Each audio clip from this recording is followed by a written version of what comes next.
राधे राधे दोस्तों, कैसे हैं आप सब। स्वागत है आपका मेरे चैनल श्री प्रभुवाणी में। वीडियो में चर्चा करूंगी आमल का एकादशी के विषय में। आमल का एकादशी का व्रत 3 मार्च को रखा जाएगा। आइए सुनते हैं कथा। युधिष्ठिर ने भगवान श्री कृष्ण से कहा, श्री कृष्ण मुझे फागुन मास के शुक्ल पक्ष की एकादशी का नाम और महात्म्य बताने की कृपा करें। भगवान श्री कृष्ण बोले, महाभाग धर्मनंदन, फागुन मास के शुक्ल पक्ष की एकादशी का नाम आमल की एकादशी है।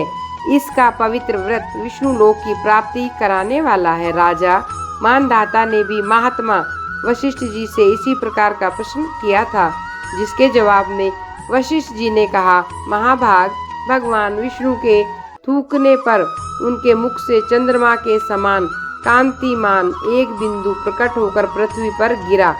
उसी से आंवले का महान वृक्ष उत्पन्न हुआ, जो सभी वृक्षों का आदिभूत कहलाता है।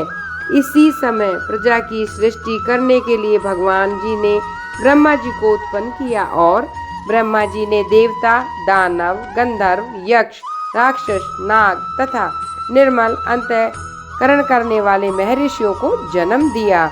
उनमें देवता ऋषि उस स्थान पर आए जहाँ विष्णु प्रिय आमल का वृक्ष था। महाभाग उसे देखकर देवताओं को बड़ा विस्मय हुआ, क्योंकि उस वृक्ष के बारे में वे नहीं जानते थे। उन्हें इस प्रकार विस्मृति देख आकाशवाणी हुई, महर्षियों, यह सर्वश्रेष्ठ अमलका का वृक्ष जो विष्णु को प्रिय है, इसके स्मरण मात्र से गोदान का फल मिलता है।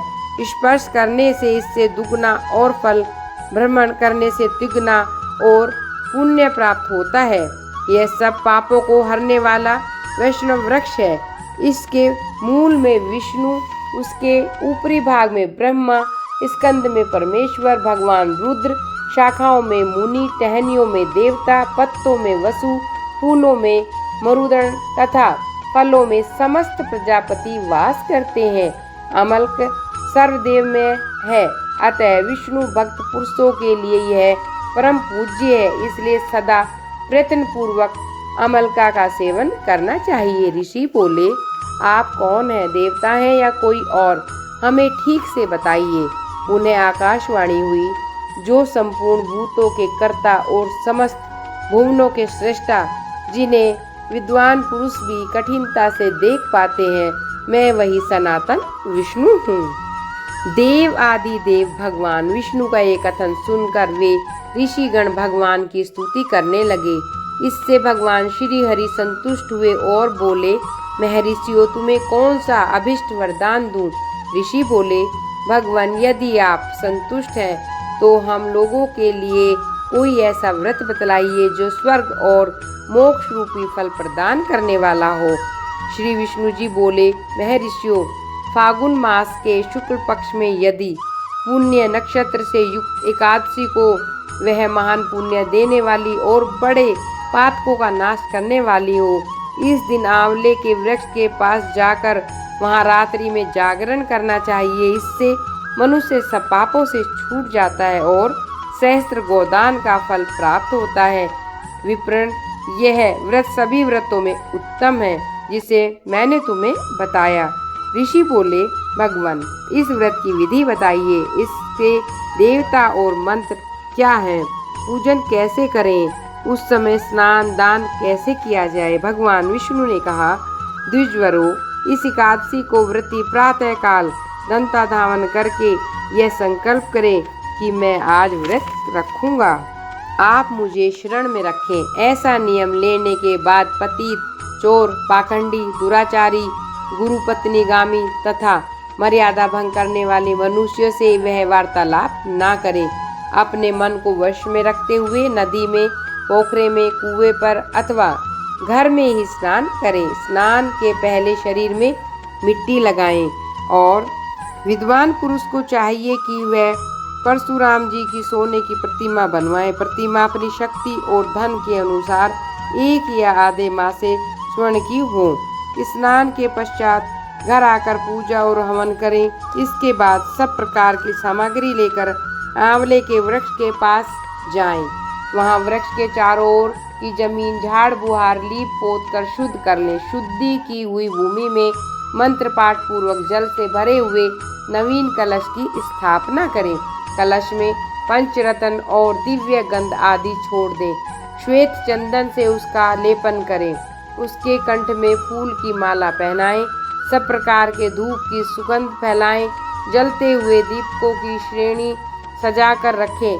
तात्पर्य यह है कि सब ओर से सुंदर मनोहर दृश्य उपस्थित करें और नवीन छाता जूता वस्त्र मांग कर रखें। कलश के ऊपर एक पात्र रखकर उसे श्रेष्ठ कीलों से भर दें।